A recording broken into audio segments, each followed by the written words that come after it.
ÈSÚRÚ pàdídà òun LAJA. Ṣé báwọn náà ni?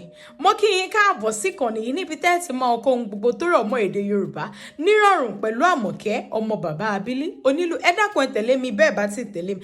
Ẹ subscribe sí YouTube channel mi kí ẹ lè rí àwọn ẹ̀kọ́ tá a ti ṣe sẹ́yìn. Amokepeperenpe òun lẹ́ fi tẹ̀lé mi.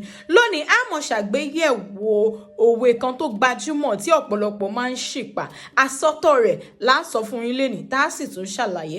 ÈSÚRÚ pàdídà òun LAJA ní ọ̀pọ̀lọpọ̀ mọ́ ń sọ. Rárá o, àsọtọ̀ òwe yìí rèé. ÈSÚRÚ pàdídà òun LAJA.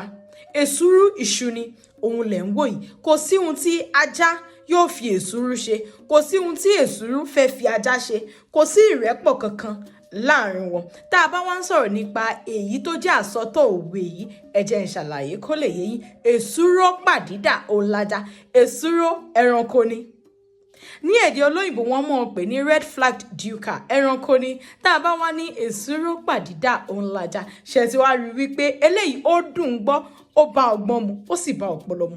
Látòní lọ mi ò fẹ́ máa gbọ́ èsúrú pàdídà òun LAJA o. Tí n bá mú yín ẹ mọ̀ sọ bẹ́ẹ̀ mọ́. Báyìí ni kẹ́ ẹ ṣì mọ̀ sọ èsúrú pàdídà òun LAJA. Orúkọ tèmi ò yí padà. Àmọ̀kẹ́ ọmọ bàbá Abílí onílù ni èmi ń jẹ́.